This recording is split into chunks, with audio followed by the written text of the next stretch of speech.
Good morning, everyone. Second day, second show. My name is Nilima, and I am Senior Director Products with Demisto. A bit about myself. Serious product junkie. I check out at least 2 products a week, besides all the Palo Alto products that I'm looking at now. My roots are in kernel development. So I was a Windows kernel driver developer. I started with Demisto very early, probably 4th employee there. So I've seen the product evolution, obviously contributed to as well. And I'm completely and totally into my customers, shadow them a lot. And I'm so glad to co-present today with one of our esteemed customers, Mike. Thanks, Neelima. Morning, everyone. Hope you enjoyed the keynote. I had to leave early so that I could pace back and forth in front of the stage for a few minutes.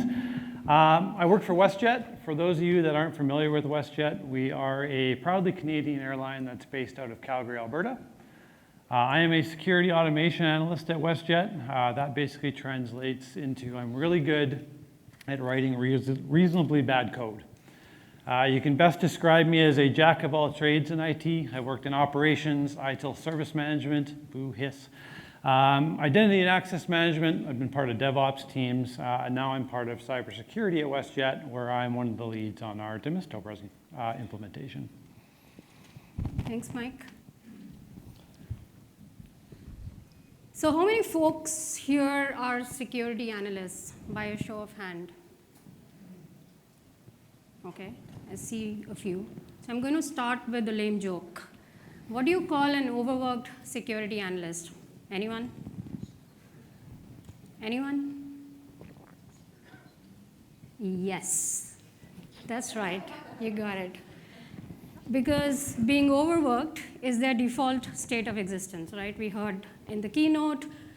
And there are many reasons for that, right? So when I started with Demisto, as I mentioned, I shadowed a lot of SOC analysts when they would allow us, actually. A lot of times they would not. And we also talked to a lot of security managers, SOC managers.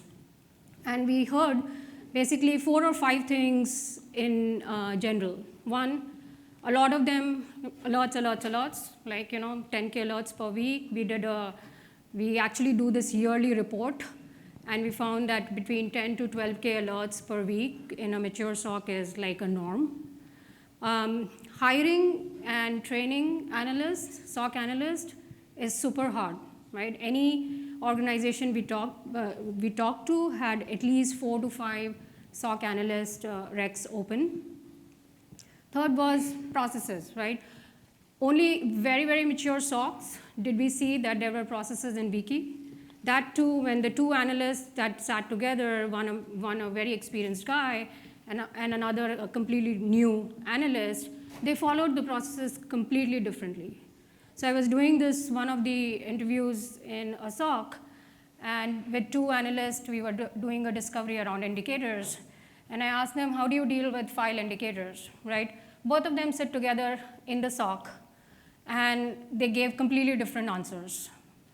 And they were actually comparing notes while we were sitting, right? So that's how the incident management gets dealt.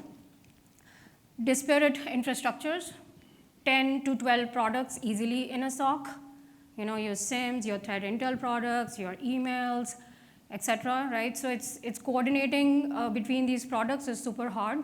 One of our customers we have seen when I shadowed changed in about 8 screens in a minute when I was shadowing him. So he was jumping from Slack into his ticketing product, into his SIM product, and then going back into Slack. So we'll see a very good example of that in Mike's demo. And all of this obviously leads to long MTTR, right? So resolution remains the same because you're getting more and more alerts. And it's probably staying the same or becoming more. So it was super apparent that we needed a new model. So we built an automation platform, which Gartner coined as SOAR last year. So SOAR stands for Security Orchestration, Automation, and Response. But what does it mean? There are 3 components. First is orchestration. So Orchestration basically means coordinating across process, people, and technology, which is what Gartner said. But in layman's term, what it means is that if you have an alert, you have a process around it, which deals with going into products, taking actions, and also talking to your teams. Like it could be a SOC team, ID team, legal, or even your end users. SOAR tools do this using task-based workflows called playbooks. The second component is automation. Automation means now that you have the process, you can automate many of these tasks which you do repetitively, right? So these could be like the very easy ones that you do, like going into and opening a ticket, or a lengthy one which is going through a single task, which is a lengthy process, going through like multiple screens for a given vulnerability product, for example, right? So SOAR tools can do this using automation scripts as well as using third-party products deployed in your environment, APIs. The third piece is the response piece. So now you have the playbooks, you have automated a lot of them. You want to basically now start seeing returns from a ROI perspective. Also, a lot of SOCs work in a combination of automation and ticketing. So response basically means having a ticketing system, overlay over all the data that's coming in, and being able to run reports and dashboards on it. SOAR tools provide a combination of technologies to do that. They have ticketing management systems. They allow you to collaborate between teams so that it's auto-captured in the tickets, as well as extensive dashboards and reports required for reporting. So how does SOAR sit in a SOC? That's a question we get many times, right? So in a nutshell, this is how it sits. Basically, we go in, we deploy the product, and we ask where are your analysts going in and starting their work? Is it in SIM? Is it in the ticketing platform? Are they getting their information from emails? Are they actually going into a vulnerability tool to get that information?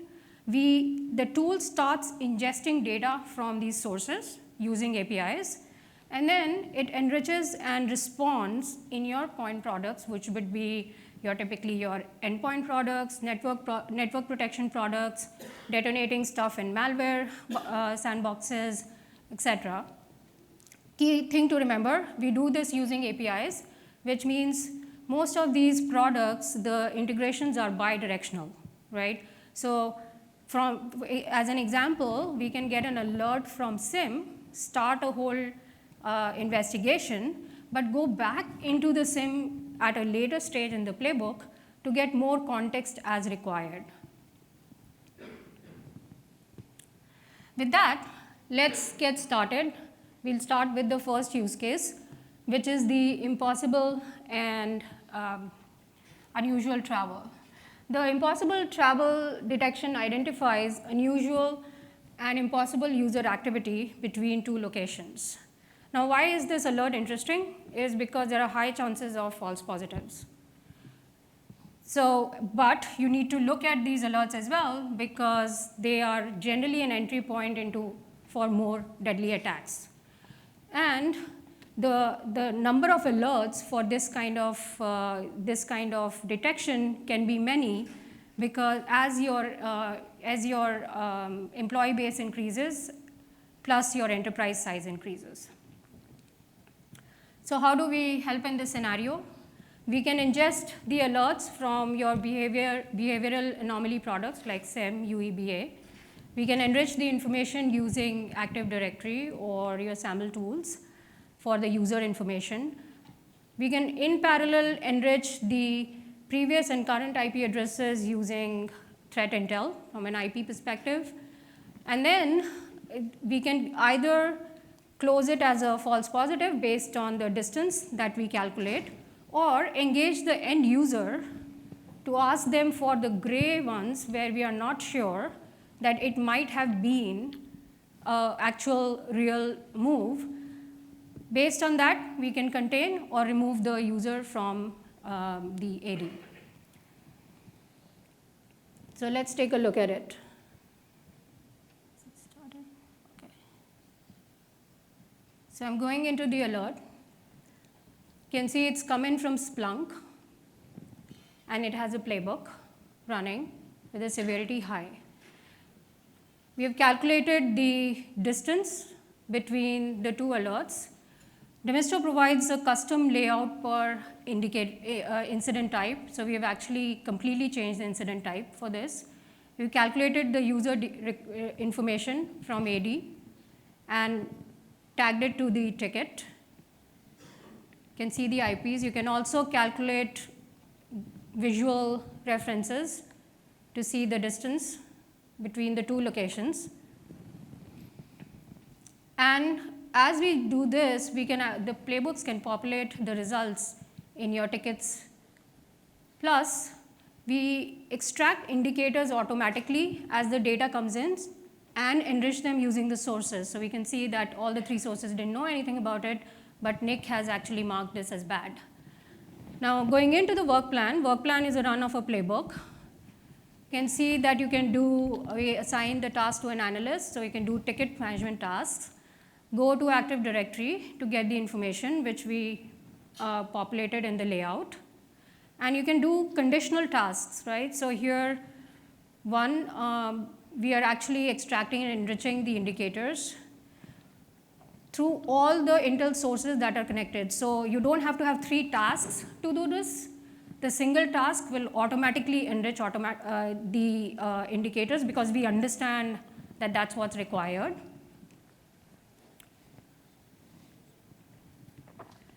And based on a conditional, we can also manipulate the information in the tickets, right? It's not always third-party integrations, but I'm calculating the distance, setting the ticket severity to high. So by the time analysts came in, all this playbook work would have been done here. So we can see that there is a yellow task here, which is basically where the playbook has stopped. So the playbooks can actually engage the end users by stopping for doing all the analysis.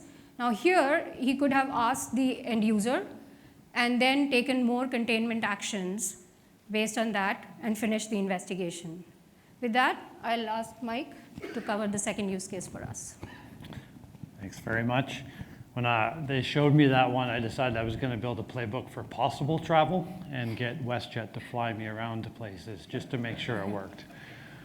The next use case we're going to talk about is phishing enrichment and response. The problem statement that we're presenting is that 95% of attacks on enterprise networks are the result of a successful spear phishing campaign. All right, phishing attacks are frequent against organizations. They're easy to execute for attackers, and they're often quite harmful if they are successful. I mean, raise your hand if your organization has had to deal with this problem. Okay, I'm just stretching. So at WestJet, we use Proofpoint targeted attack protection to actually help us protect against these problems. And Proofpoint does a very good job. I mean, it blocks many of the threats before they make it into our users' inboxes, which is why we bought it. However, there are still cases where a message gets delivered to a user, and then Proofpoint will tell us after the fact that that message is potentially malicious. So when we sat down with our security team to figure out kind of what we were currently doing with those alerts and how they were currently responding so that we could turn it into a playbook, we learned a few things. First and foremost, those alerts were emails, and they went into an inbox. When we asked, okay, great, they're coming into that inbox, so how long does it take you to respond to them? Well, we were told, well, maybe an hour, maybe a day, or as one analyst put it, right? The response to those threats or to those emails were completely manual. I mean, our analysts would look at the email from Proofpoint, click the link, go to the dashboard, take a look at who was targeted, what the severity was. They might reach out to the end user via email saying, hey, did you put your password in that link? Did you download and install anything? And if you're doing that a week after the user clicked, they don't know what you're talking about. And anything else they did to actually look at that threat, whether it was looking at the indicators, the IP addresses, who it was sent to, is that person important, the file hashes, are they wildfire? I mean, we're really good at Google. Let's go to the Whois database and look that up. All completely manual, right? And at the end of the day, they might undertake that, go through all that investigation, engaging the end user, and then Proofpoint comes back and says, false positive. That's a lot of wasted effort. I mean, phishing is a real threat. We've all dealt with it. It's horrible when it actually happens and they're successful. And while Proofpoint does a great job in terms of protecting WestJet, the cases where they do make it through, our response leaves us open to an uncomfortable amount of risk and impact. So how does SOAR help us in this regard? Well, with Demisto, we use the out-of-the-box integration that literally did not touch it to fetch all of the alerts for messages or clicks blocked, which is awesome, or worse, messages which have been delivered or clicks on those messages that the users clicked and it went through. So we use the API and with Demisto, we pull every single one of those in. Right? So we're not missing anything. It's not going into an inbox that maybe gets looked at. And we start doing things with that alert. We map the data in the alert into the incident fields, as Nimala showed in the previous video, so that everything in that alert is immediately apparent to our analysts if they need to look at the incident in Demisto. Demisto will automatically extract the indicators, IP addresses, URLs, file hashes, who it was sent to, who it was sent from the incident, and then we can do things with those. I mean, we can enrich that, go to threat feeds to determine if any of those are potentially malicious or if they're good. Any of the file hashes, we can run every single one of them through Wildfire and get back a verdict whether or not this is unknown, benign, or malware. Now, in the case of where nothing needs to happen, which is the case of the messages or clicks blocked, we just file those away. We close down the incident. It's just data, it's metrics. Or if any of those enrichments come back and nothing is malicious, well, this helps us weed out false positives and stop wasting our time investigating where we don't need to investigate. Now, if we do need to actually do or respond, again, we can now direct our analysts or even take automated action for response.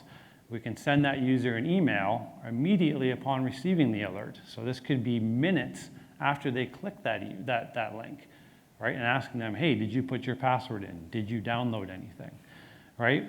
For a message delivered, we can assign a manual task to our security team to go pull that message and that message from any other inbox that it may have been delivered to. We can educate our users, hopefully in the future, that user that just loves to click, hey, you get security awareness training. All right, so let's take a look at what this looks like in Demisto.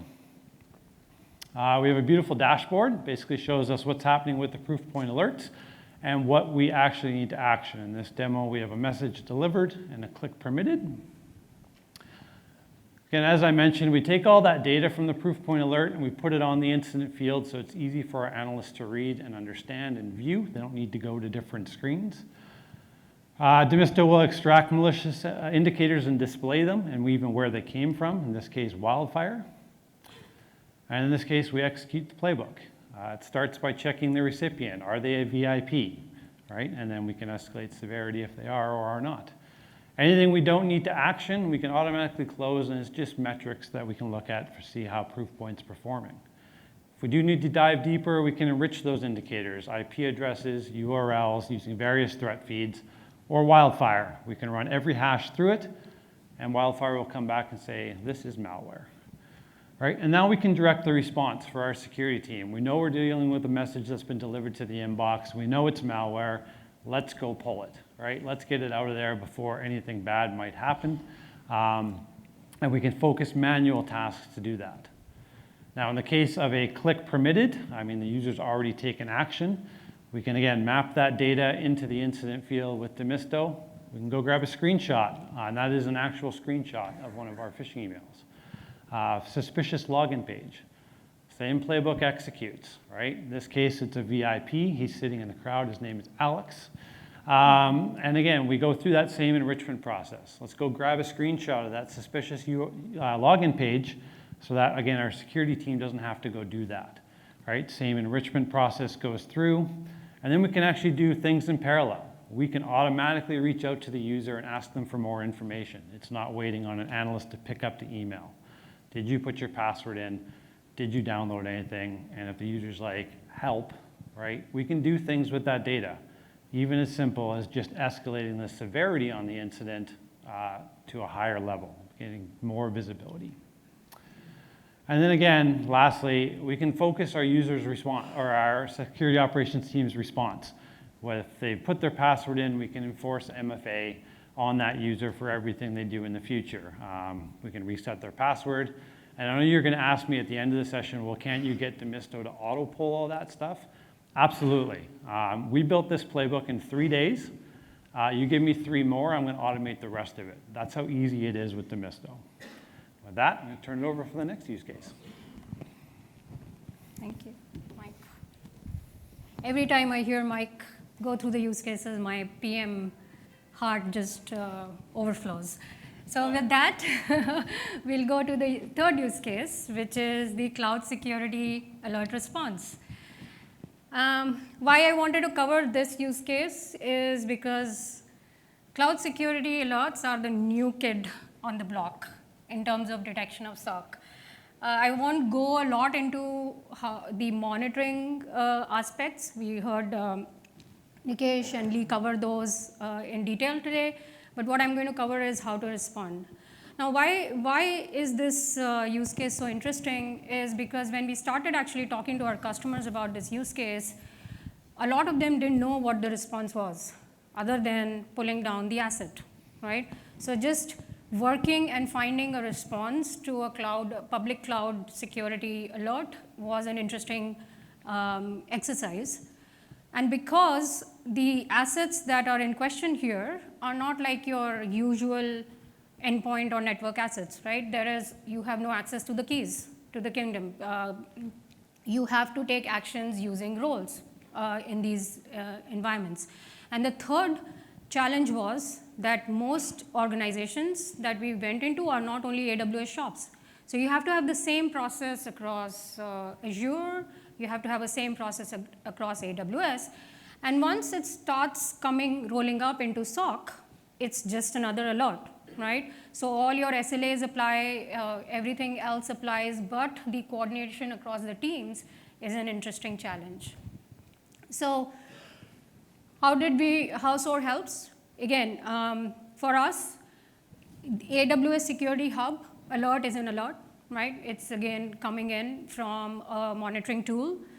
It could be easily replaced by Azure Security or, of course, our tools like Redlock, right? Once we ingest those, we can get the alert details back with more information. In case of AWS Security Hub, they call their alert findings. You can get more information there. And you can start syncing it with your IT systems, right? So most teams, from an infrastructure perspective, the DevOps or the DevSecOps team is different. They might be working in Jira. So you can actually start updating them in parallel as the investigation proceeds. Enriching context, again, different type of assets, but the same scenario from an investigation perspective. You can go into EC2, get the security groups, you can get incident details. And then in parallel, two pieces. One, you sanitize and close, follow your SOC processes, or you start doing forensics capture on the AWS asset. So let's go into the demo. So here is a Bitcoin related alert that is a finding that AWS Security Hub supports. And we again have a ticketing view for this.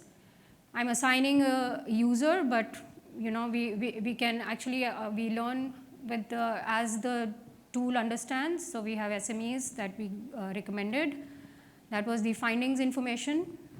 And as the playbook has gone in, we've captured all the AWS instance information. This is completely customizable. You can capture more or less fields.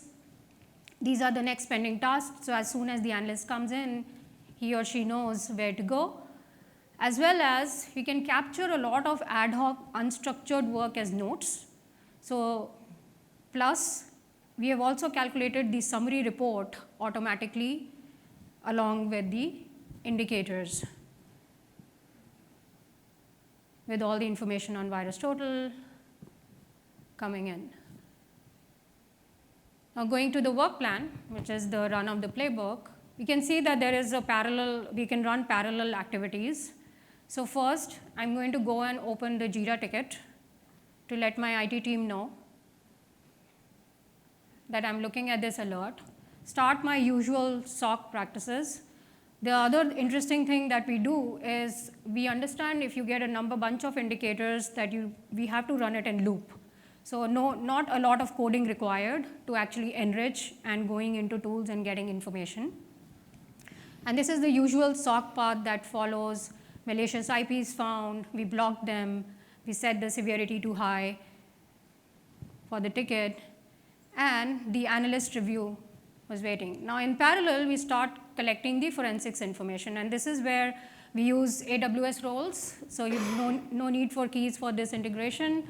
We're getting the instance information, getting the security groups, taking a snapshot, changing the security groups based on the tag, changing the network configuration, telling the analyst that the forensics part is done and I can do more stuff as well, right? So you can start with this template, but change it as you go based on your situation, keeping the Jira ticket in sync, adding the attachment to the incidents from a reporting perspective.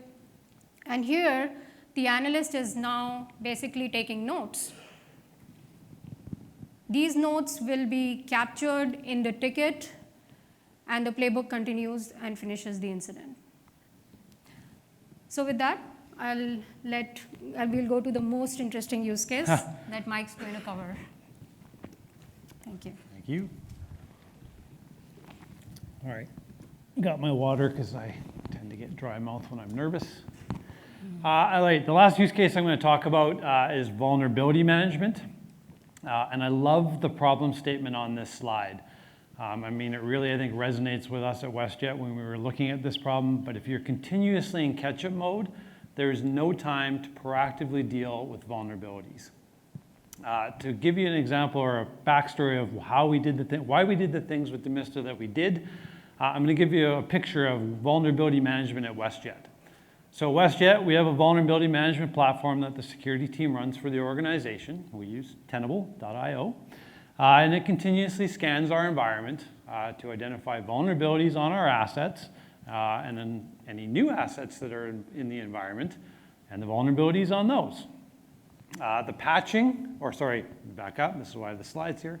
Hundreds of assets, thousands of desktops, et cetera, all with different criticalities to our business, different outage windows. I mean, you can't take a flight control system offline right away because it's very important to us. Different compliance requirements. Some are in scope for PCI, some are under GDPR. You name the compliance thing, we've got it. Maybe not HIPAA, but the patching of those assets is controlled by a patch control team, or if you don't want patch control to patch your assets, we have the teams do it themselves, or we have a mixture where our patch control team will patch the operating system and the teams will patch the applications and services that run on those assets.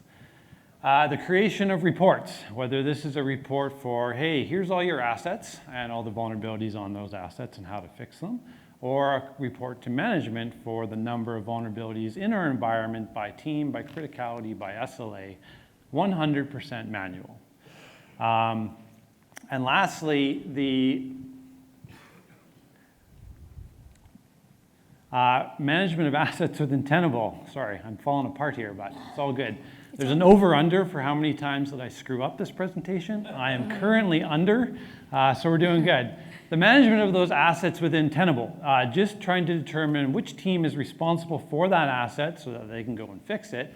100% manual. I mean, as you're discovering new assets and they're added to the catalog in Tenable, our security team was spending a lot of time figuring out who owns it, who is responsible for it, so that we can tell you, hey, you've got a vulnerability and you need to fix it. Now, when we sat down with our security team to talk about vulnerability management, same thing as the phishing playbook, we said, how do you do vulnerability management? And this is what they showed us. This is vulnerability management at WestJet, going fast forwarded 20 times. It's an 8.5-minute thrill ride, going into Tenable, pulling out the CSV for the critical vulnerabilities for one team, and opening up a ServiceNow ticket for them to remediate those vulnerabilities.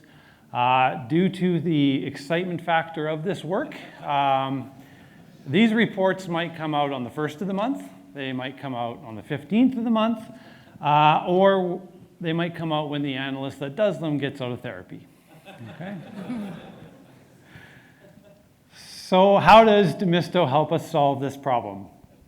For us, there were two main use cases that we looked at first with Demisto in terms of vulnerability management. The first one was hunting for occurrences of a specific vulnerability. So Bluekeep, anyone? That's in the wild right now. And the number of assets that are affected by that, who owns those assets, and so that we can tell them to fix them. Does anyone remember WannaCry? Okay, we had WannaCry weekend, and we spent the weekend patching things and crying. Okay, so that's use case number one. The second use case is the one I just showed you. It's regular reporting to our teams for the assets they are responsible for and the vulnerabilities of those assets. And that's now all controlled through a monthly job in Demisto, grabs all the teams, generates a report, spits out a ServiceNow ticket, and away we go. This is the playbook that runs, and I'll show you a cool video afterwards. But basically, we ingest the data from Tenable, right, grabbing all the assets owned by each team and the vulnerabilities on those assets. We do some custom field calculation to determine if the vulnerability itself is within our remediation SLAs. We also update asset data in Tenable, and I'll get back to that one in a second. Calculate severity on the ticket. Our math is very simple here. If you have a critical vulnerability on any one of your assets, that ticket is critical. If you have no criticals and some highs, it's high. And then lastly, we generate reports. We take all the data that Demisto pulls out of Tenable, right? We run it through a nice Python script, and it outputs a CSV, right, that includes only the information that our teams told us was most useful to help them actually fix the vulnerability. In that previous video, the default export from Tenable, you needed to be a data scientist to figure out how to fix that vulnerability. There were dozens of columns with all kinds of information. I mean, one of the CSVs was 200 megabytes. Good luck. And then again, we create reports for our management and compliance. When management comes to us and says, tell me how many vulnerabilities by severity we have in the environment, this playbook does it. It just adds everything up from what it pulled in. We open up tickets automatically in ServiceNow and attach that report, and it happens the first of every month. Right? That way our analysts can now focus on how to help teams get rid of the vulnerabilities in our environment instead of just creating tickets. And lastly, coming back to it, the updating of asset data within Tenable. Let me explain what we did here. So within Tenable, they recently introduced functionality where you can tag assets, kind of like in the cloud. And the nice thing about these tags is you can create rules which dynamically apply the tags. So we can say if the asset is in this subnet, apply the tag.owner for the application team, because we know they own every asset in that subnet. Same thing, we know that this team names their assets like this, so we will apply a rule that will dynamically apply those tags to the assets named like that. And that's not a Demisto problem, that's just our problem of managing the assets. But those tags allowed us to dynamically apply owners as we were scanning and discovering things and remove that manual effort. Now, Tenable also has the concept of target groups, which are used to schedule scans against different asset groups, because some people don't want you to scan in the middle of a seat sale. I don't know why, but they don't. And they're also used to deliver out-of-the-box reports in Tenable. So, when each director wants a snapshot of their teams, their vulnerabilities by team, Tenable has a beautiful report that it spits out, but you have to scope that report by target group. So you can add the target groups in, and it can spit it out every month. Next, they have access groups. And access groups in Tenable control what you as a user can see when you log into Tenable. Previously, when I logged into Tenable as a user, I saw every single asset in the database and the vulnerabilities on those assets. Does anyone see a problem with that? Right? I mean, you want to keep this information need to know. Not everyone needs to know every critical vulnerability on your assets. Only the teams that are responsible for those assets, obviously our security team, need to see that. Now, the problem is those target and access groups, they don't use tags, right? So we can't use the tag rules that we use to dynamically apply tags to update those groups. However, there's an API that can update those groups. Those groups use rules like IP address. When we pull the data into Demisto from Tenable, one of the attributes is IP address. So we grab all that data for the team, and we just push it back into Tenable, and we keep those groups up to date every month, right? So as things dynamically show up in our environment, they just get assigned to target groups and access groups. Thought it was a pretty cool use case for solving a lot of manual work for our security team. All right, so let's see what this looks like in Demisto. Again, lovely dashboard. Throw a pie chart on there for my manager. He loves pie charts. I'm showing, again, the overall vulnerability stance for us. The monthly job is a pretty simple playbook. It grabs all the teams from Tenable, right, and then executes an incident or a playbook for each one of those teams. So this is at scale. Rather than doing it one at a time, we're going to do all 30 teams at once. Get your phones ready because you're going to want to record this. I put a pause in for dramatic effect. This alone saves money in therapy every month for our analysts. Watch how fast this goes.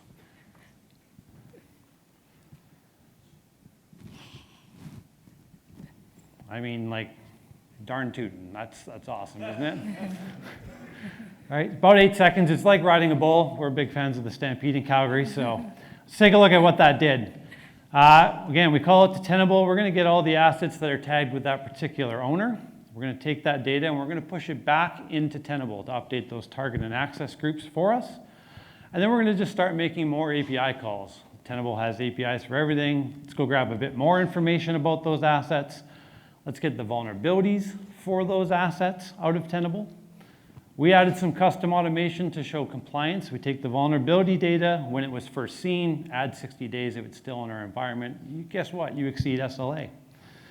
And then we do what I call add the sizzle. We just add everything up. So we can put it on a report, put it on the incident layout, do that simple math for calculating severity. And then we go get the vulnerability information, how to fix it, any other reference data that Tenable provides for our analysts. Right, and then we can, I'm getting ahead of myself. Hopefully I'm not talking too fast. Generate a report. This is just a Python script that takes all that information that Demisto put together and outputs a really nice CSV that, again, targets the information to help our teams remediate those. Create a ServiceNow ticket, add everything up, more sizzle, and again, a nice dashboard that kind of shows us what our overall vulnerability picture is for the environment. That alone frees up our security team from, instead of just creating tickets, to now going to the teams that have the most vulnerabilities and sitting down and talking about how can we actually get rid of these. And then we can use Demisto to hopefully help them out.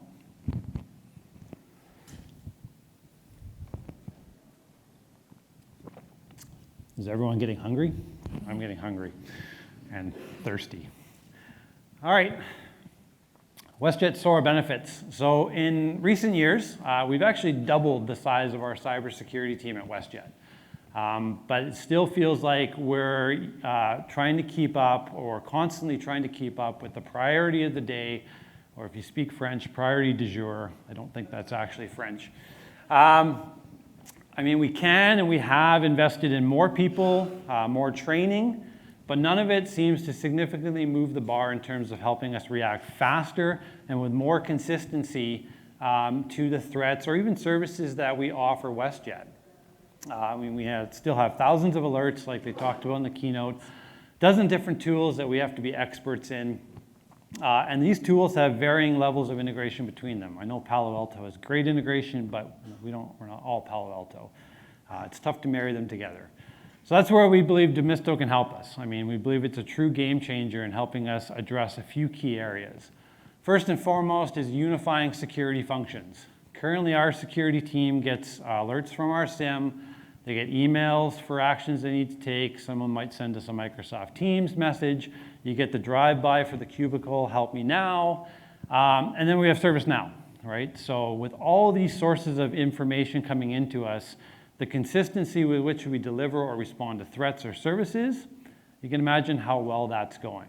I mean, there's got to be a better way, right? Okay, well, 20 years ago, when I first started in IT, I was a junior help desk analyst at the Regional Health Authority in a small town in Alberta. When I walked into the help desk, my onboarding was one simple statement. There's the phone, and it's in HelpStar. I'm not joking. That was the training I got. Sure enough, that phone rang. Help desk Mike speaking. No idea what that lady said, right? But I typed it in HelpStar. I was actually able to assist her 60 seconds into my first job. If you think I'm joking, I'm not. I have references, okay? It's 2019, and that's what Demisto can do. If you bring everything into and together with Demisto, you can improve the speed at which you respond through automation. You can get more accurate by enriching with threat intelligence automatically. I'm going to read my notes. And again, with the playbooks and automation, we can actually see what our security team is working on, right? How fast they're responding, with what consistency, and target our improvements. When we're getting work from all different channels, I mean, as a former ITIL person, good luck trying to improve that. You need to drill down and be able to measure so that you can improve. And then lastly, the playbooks themselves, you don't need playbooks to be automated. Playbooks can be completely manual tasks. I mean, it's nice when they're automated, but they become the documentation, right? They're what's enabled the It's in HelpStar method of onboarding. You know, I'm looking forward to the day where it's welcome to WestJet, there's your desk, here's your login, and it's in Demisto. Next, automation, automating of repeatable steps. So anything you can automate makes things predictable, measurable, repeatable, and that's what the playbooks do for us. You saw what we did with phishing and vulnerability management. Those were actually very quick for us to implement with Demisto. But the time that it frees up enables our security team, again, go work with the teams to deal with the vulnerabilities. Or when we respond immediately to those phishing threats, they're not sitting dormant in an inbox waiting for an analyst to take a look. I mean, if they're targeting our CEO and they got his email, I mean, it doesn't matter if we respond a week later. It's too late. And then lastly, improving response. Anything you bring into Demisto can be actioned immediately, whether hopefully through automation or completely manual, and allows you to measure how well you're doing, right, and then make improvements on that. All right, let's keep going. I have to scroll down here because I'm running out of memory. Yeah, I had a buzzword, I totally blew it. But instead of adding more people or more training, we're going to add Demisto to problems, right? And use Demisto to free up the people we have so that they can go focus on areas that aren't as easy to automate, aren't as easy to do. And then lastly, I had many ways to do this, but I'm going to call on my boss in the crowd. Hopefully he's still here. Our mission statement for my team at WestJet. Chris, do you want to say it? Are you doing? No? Okay, you're good. All right, then I actually have to read it because I don't memorize this. But enable security as code culture to deliver orchestrated, automated, and integrated information systems for a standardized, simplified, operationally, and security risk managed platform. For us, Demisto is the hub. It's that little with the arrows. Basically, it brings everything together for us, allowing us to automate, innovate, improve quickly, right, in a platform that's purpose-built for security, right? This is a total game changer. I mean, who in this crowd has built automation? Like, you've built scripts to do your job, right, to make your job easier, whether you're using Ansible, Terraform, Puppet, Bash scripts, you wrote some cool Python code, some JavaScript, whatever you want to use, right? We've all done it. We've all made our lives easier with automation. This platform is what puts it all together for us, right? It takes all the cool automations we've built And the playbooks allow us to integrate and bring it together so that we actually end up with fixed vulnerabilities, responded to phishing threats, not just cool automation. So basically what I'm saying is for us to actually execute on that mission statement without Demisto, we'd be building Demisto. Thank you very much.